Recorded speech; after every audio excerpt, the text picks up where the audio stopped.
Hey Chevy, thanks for doing this. I'm curious, just your thoughts on this Canadian all Canadian division, this North division, and what's it going to mean competition wise and travel wise for you guys.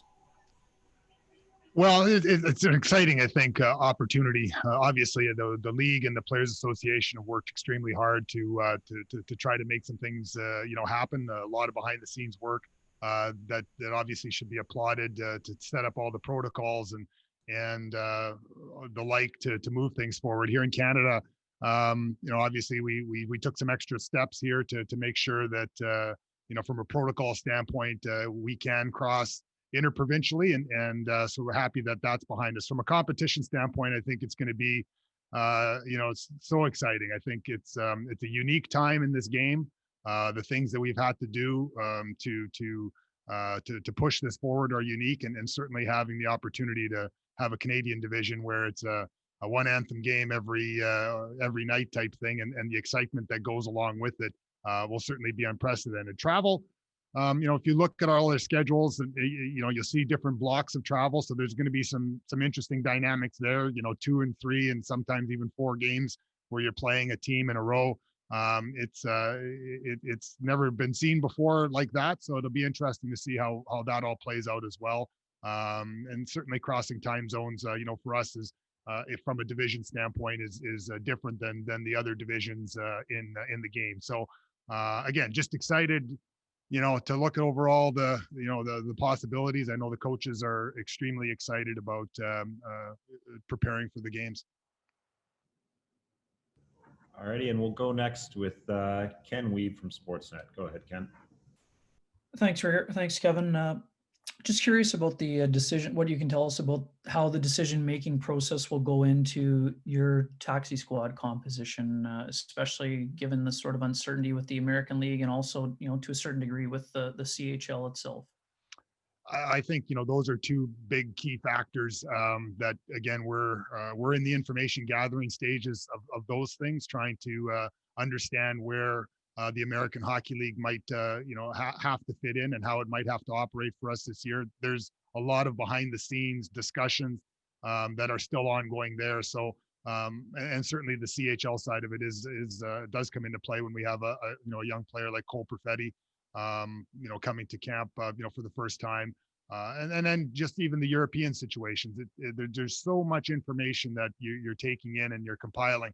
But the most important information is going to happen on the ice, and seeing where everybody is at with respect to their stages of their career, and obviously we're going to look at what's going to be best for a player's development as well. The taxi squad will be a unique situation. We've never really seen it before, but having players that are just practicing and not playing, you have to take some certain things into consideration from a player development standpoint as well. So lots of information gathering, lots of discussions still ongoing, lots of decisions that'll be made once the players hit the ice and compete for a spot in training camp. One more, you have one player left as an RFA, and Jack Roslovic. Can you provide any update on his situation, and is it complicated at all by the quarantine rules? Yeah, so obviously he's an RFA and currently not signed, and to my knowledge, currently not in Winnipeg. So moving forward, there is going to be a quarantine situation, whenever we come to an agreement.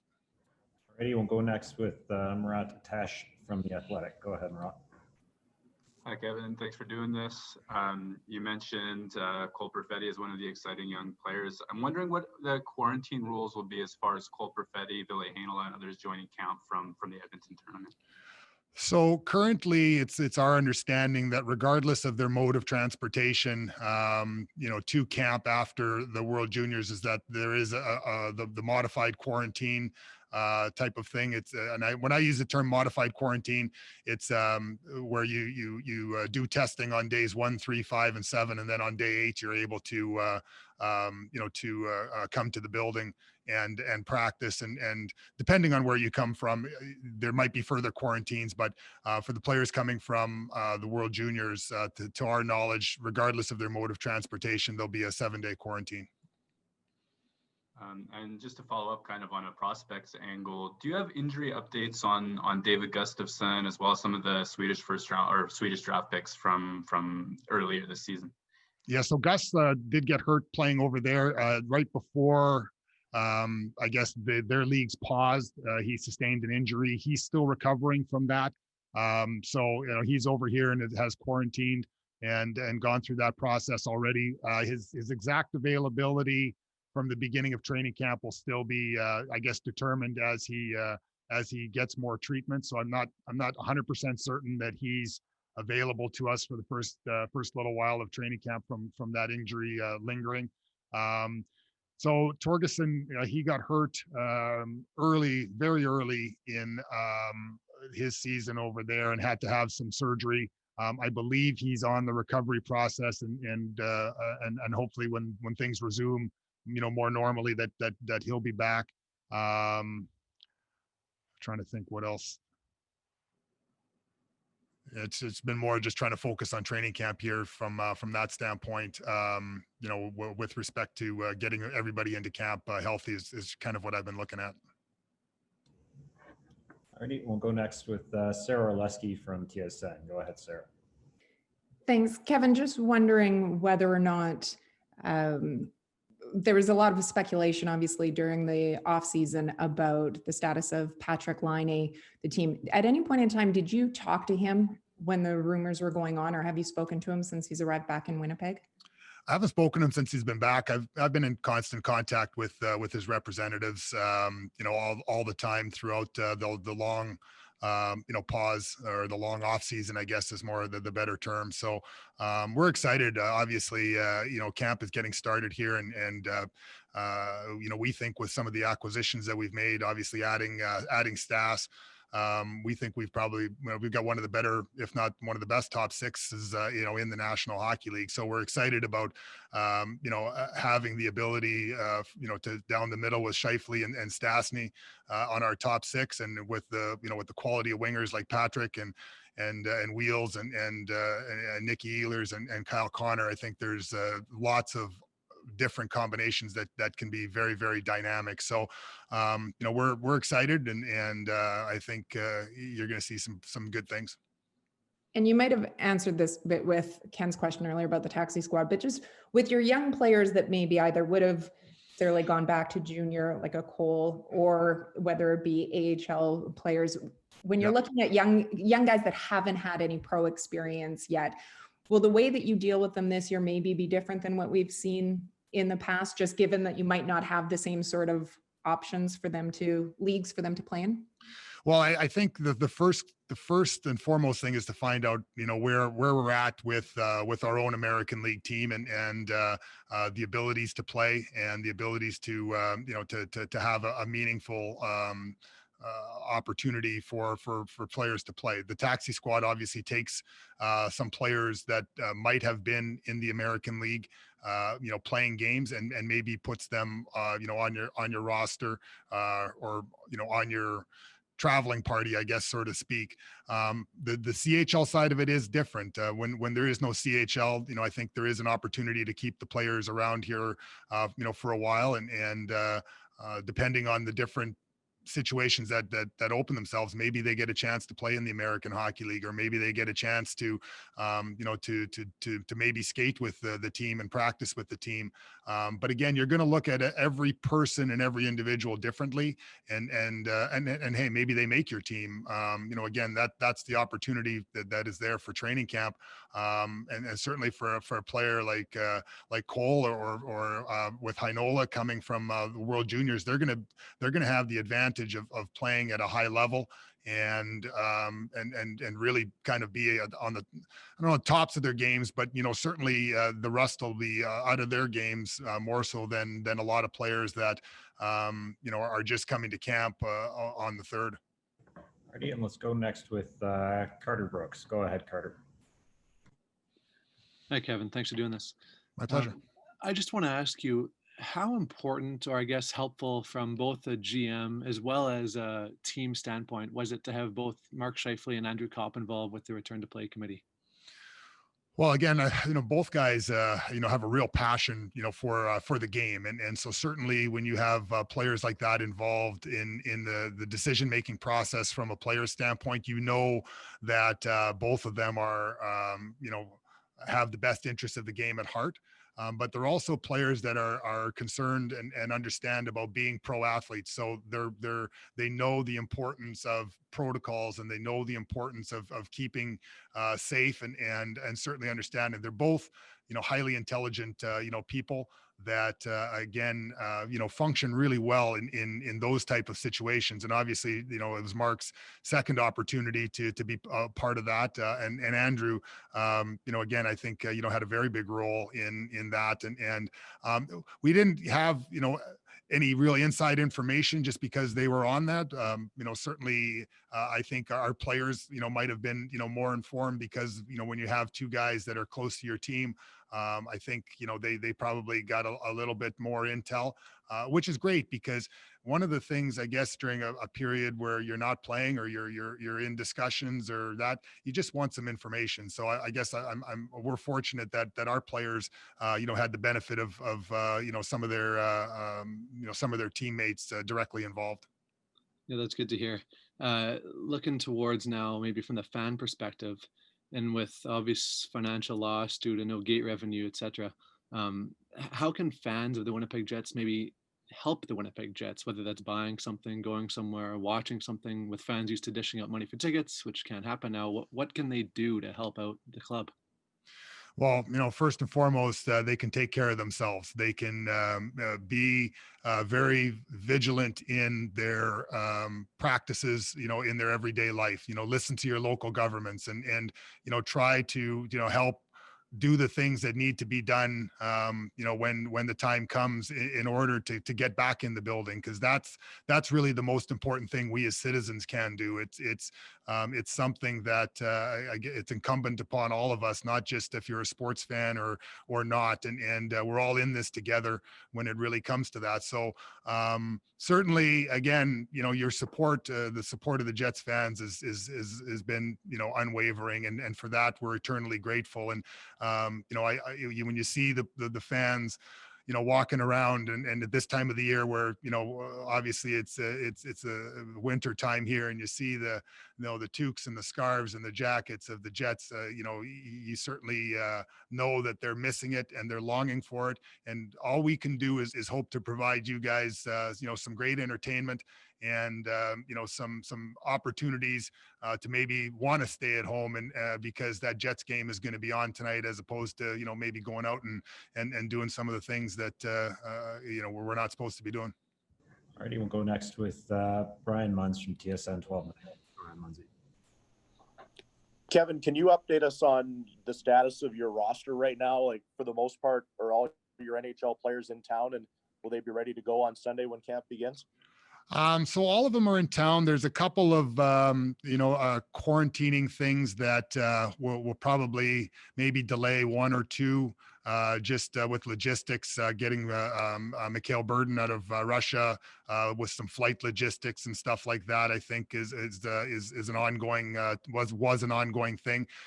One thing, I guess, players, people should understand. We received a ruling where the players can come in and do a modified quarantine, which is for the first 7 days of the players that have an applicable 14-day quarantine. The first 7 days are tests on days 1, 3, 5, and 7, and those upon having negative tests in those 4 tests, those players then from days 8 through 14 would be allowed to come from their apartment to the rink only and back.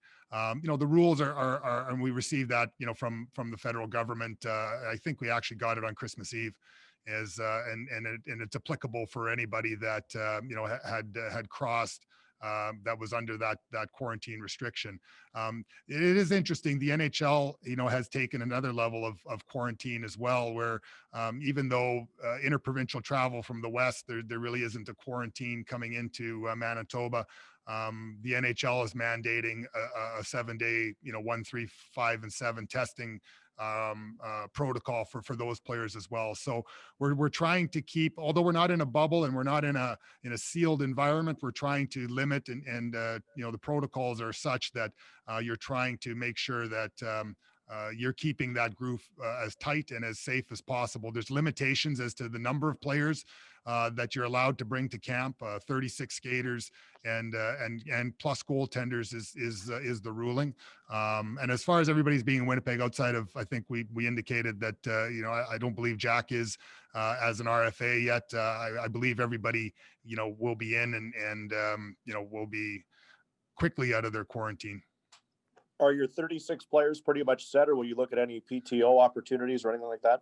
So there's a couple of PTOs that we'll probably be announcing as camp does start to open, but that's some of that's still a little bit of a work in progress. Thank you. Alrighty, we'll go next with Paul Friesen from the Winnipeg Sun. Go ahead, Paul. Hi, Kevin. Top of the holidays to you.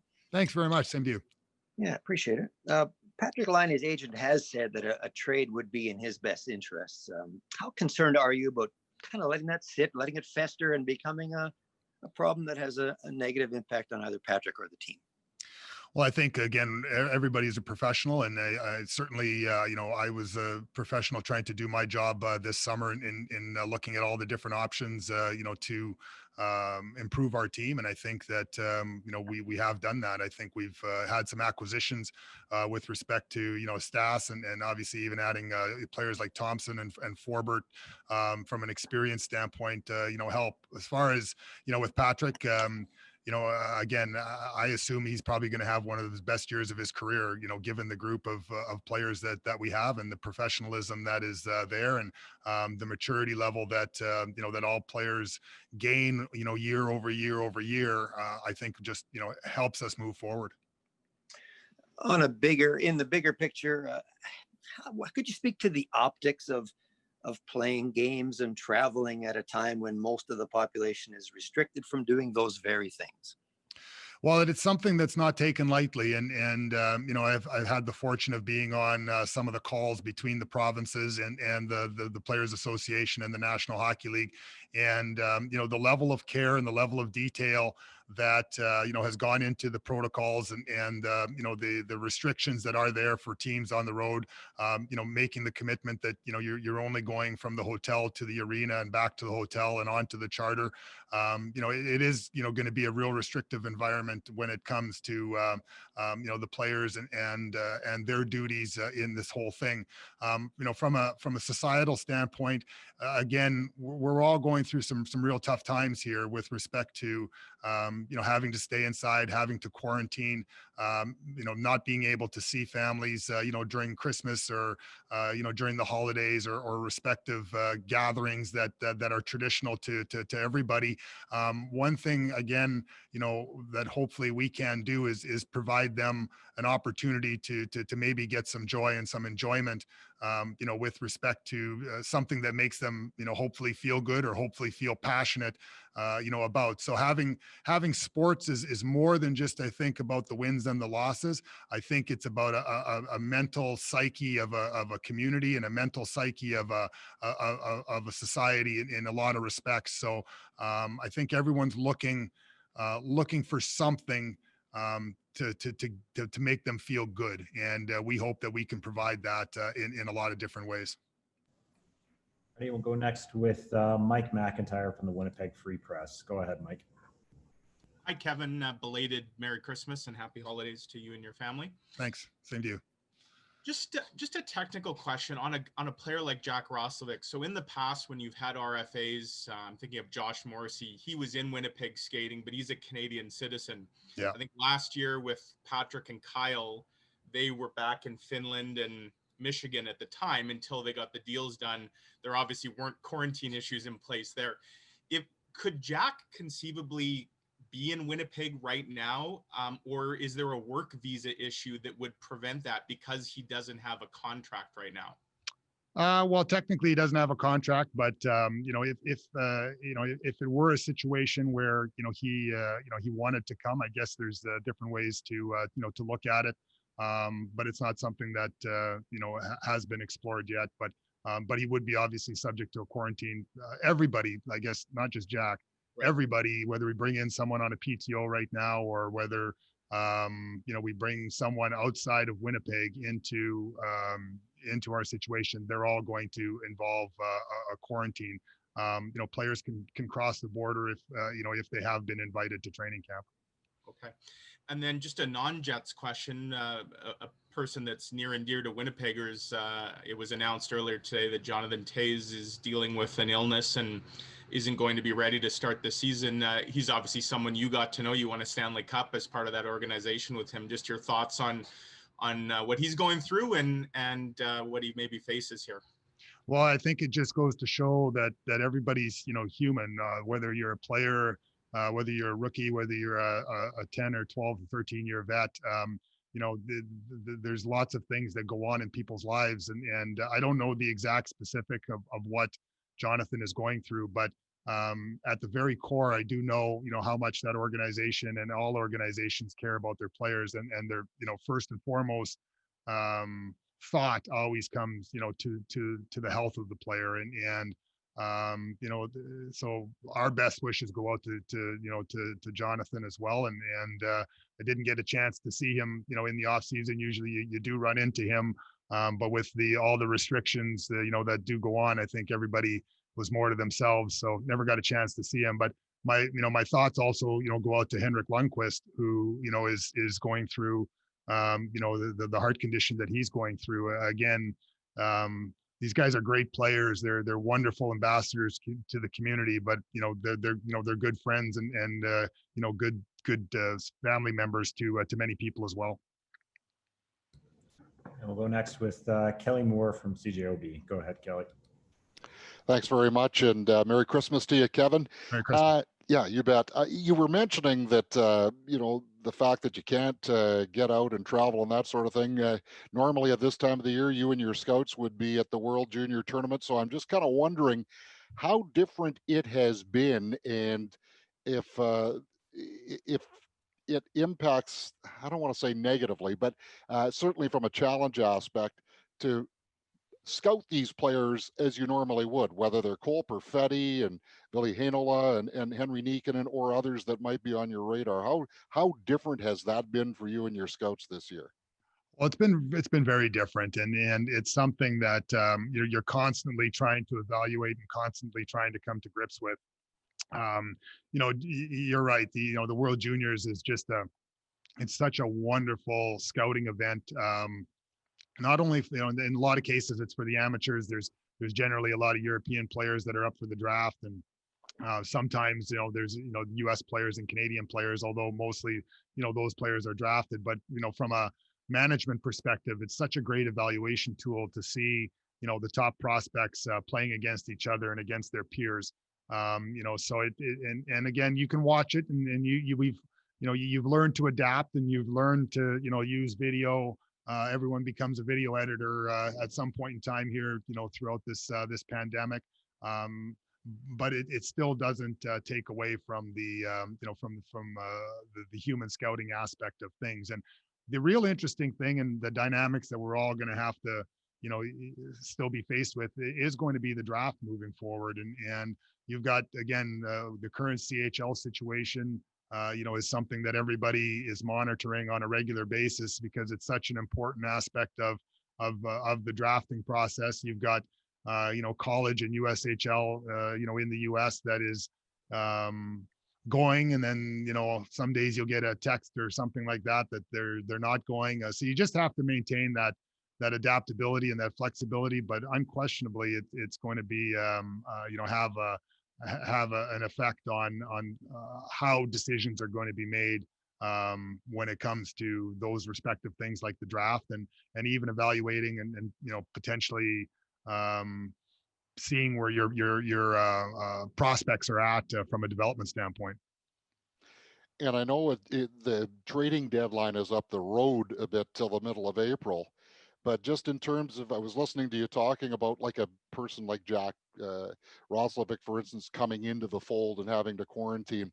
Under normal circumstances, a team makes a trade, you want to get the guy in the lineup as quickly as possible. How much does this current situation, if it applies to mid-April, factor into making trades? Because as I understand it right now, you'd have to wait for about 7 or 8 days before you could actually play that player.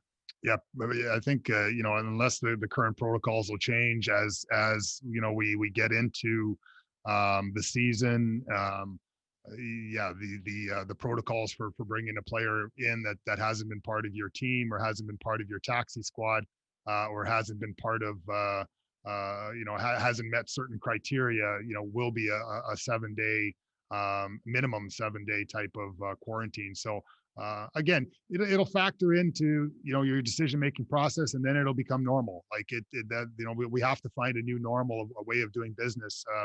You read the protocols, you understand the protocols, and then you adapt and find a way to do your business. Alrighty, we'll go next with Jamie Thomas. Go ahead, Jamie. So many question marks about your blue line a year ago. How comfortable are you with this blue line this season, considering it looks like Derek Forport's the only new face back there heading into camp? Well, again, we're excited, about the opportunity to have him. He's someone that when he was in LA, he put up some top minutes before he had an injury. Put up some really good years with playing against some good players, playing some shutdown roles. He relishes the penalty kill, which is something that we look at improving. Obviously, we're excited that Dylan DeMello chose to stay with us, from a free agent standpoint. I'm sure there was, I know there would be lots of opportunity for him elsewhere, judging by the phone calls I got after, we got him signed. So, again, excited, about having that. Really excited about, again, just the continuity of Josh taking another step, and Neil Pionk taking another step. Tucker Pullman's, now got a year, under his belt. Sami Niku, just, really hope that he can, take, use training camp as an opportunity to springboard, because there's so much, I think, more, in his game that unfortunately through, the injuries and the like, I guess we just got to make sure he doesn't drive to training camp so he doesn't get in a car accident, to kick things off. But, and then, we've got some young players that we're looking forward to seeing. Dylan Sandberg has not had the benefit of coming to an NHL training camp yet. So we really have, we've kind of been frothing at the mouth for a couple of years to get him into the pro ranks. And now the time is here. Billy Heinola has had the benefit of playing over in Finland. So his game, hopefully will be at a level that'll, turn heads here, right away. Obviously he had a great training camp last year, and, we're just looking for, obviously for him to come in and have matured that much more, over the course of time. And a player like Logan Stanley, who's, had the opportunity to play 2 years of pro. You're looking for that development, and you're looking for those guys to take that next step. And we think we've got great depth, and we've got a couple of guys that we think that there's a lot of room to grow with. Alrighty, just a few more. Sean Reynolds, go ahead. Thank you. Hey, Kevin, happy holidays. Thanks, Cynthia. Kevin, it's my understanding that negotiations began with Jack's camp last week, and they may have been a little upset about that.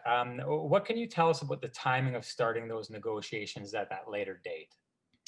Well, we made our qualifying offers back when everyone made their qualifying offers, and as far as the cadence of of a conversation, or the cadence of or the contents of a meeting, I've always had the a belief, and the way I've conducted business is that that's been kept private.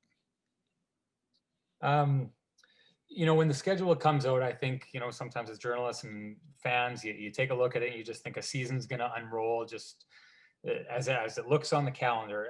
But I'm sure there's unique challenges to a year like this. So I'm trying to get a gauge on what are the challenges that you foresee for players in this unique season, and what is a team going to have to do maybe differently this year than they typically would have to succeed in a strange year like this? So, I think one of the unique challenges is going to be, like hockey is such a team sport, and it's, you have to rely on that person sitting next to you, so much. That person's going to be sitting 6 feet away, so to speak, and away from the rink. Players, are very, very close. Will you have that ability to develop that kind of chemistry, that kind of bond? I think those are the kind of things that teams are going to have to work extremely hard at, to try to find those non-traditional ways to, to bond and to get together, during these unprecedented times. When we went into, the bubble situation, in Edmonton, it was kind of like just pushing start again. It truly was a pause. Guys were in the middle of the season, and when you all got back together, it was a continuation of the season. This is starting something new. There's lots of changes on virtually every team, and there's young players that are going to try to cut their teeth, and some of them are going to be successful, and you have to find ways to integrate them into the lineup and into the fabric of the team. So I think those are some of the unseen challenges and that everyone's just going to have to grow with. I think the things that obviously stick out at you is when you go into a city and play a 3-game set, what's that going to be like? You don't really experience that until you get into playoffs, and even in playoffs it's a different type of situation. So those are going to be interesting dynamics, and I think it's really the team that can adapt, and it's the team that doesn't get flustered when something happens, or there's a delay, or your tests don't show up on time and you have to delay practice for 3 hours. Those are kind of things that we might have to face, and the teams that can adapt to that and roll with those kind of punches are the ones that are going to be successful.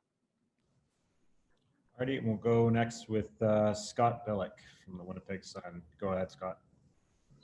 Hi, good afternoon, Chevy. Happy holidays. Thanks, same to you. Thanks. First question, concessions were made by the provinces when it came to the NHL's plan to get this going in Canada to play here in Winnipeg. Were you privy to those at all? And could you maybe speak to some of those concessions that you may know about, if possible?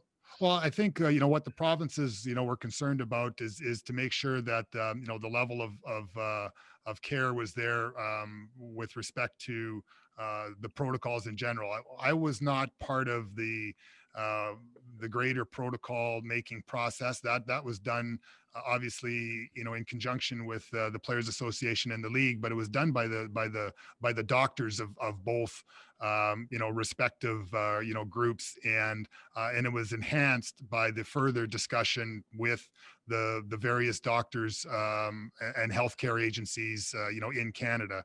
And I think Canada has done a great job of collectively, although every province has done it individually, collectively trying to, keep, their people as safe, their constituents as safe as possible. And, those doctors, first and foremost, thought process, was and is, and even, still today is about the greater good of the all the people in the province. So I think what was done was just the ability to digest and go line by line with the protocols and enhance in some areas, whether it's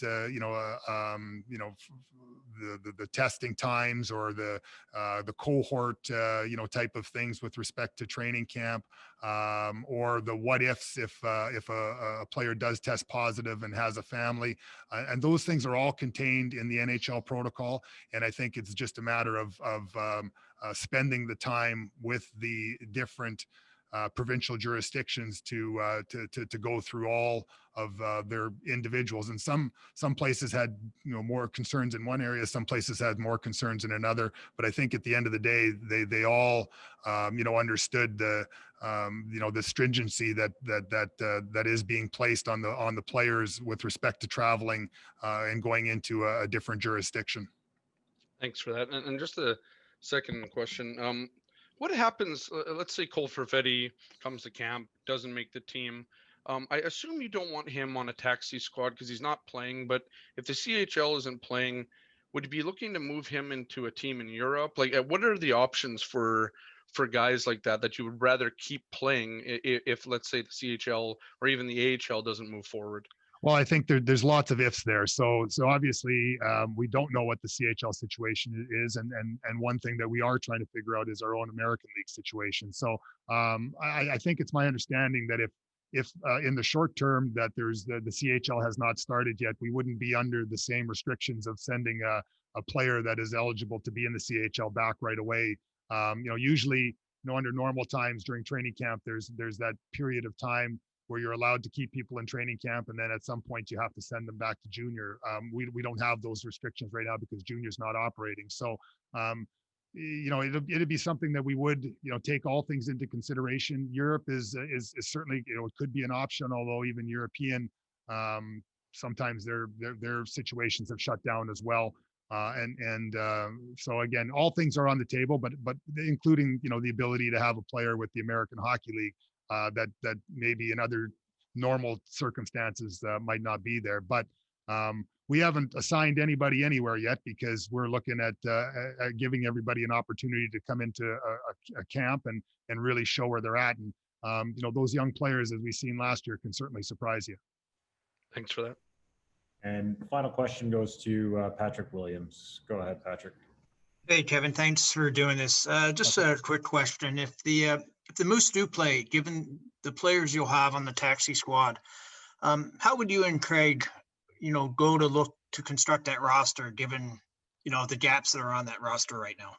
So, it is a unique time in the American Hockey League. Again, lots of discussion going on. There probably will be some situations where some teams might look to loan another player or something like that from, if their respective situation in the American Hockey League isn't operating or isn't, working out for them. So there's lots of different, situations that might come into play there. We have signed some American League players that, again, might have been more for depth, but now are could come into play. So it's a really a time where things change very, very quickly and very fast, and they change based on the current information at hand, and you make decisions with what you know right now.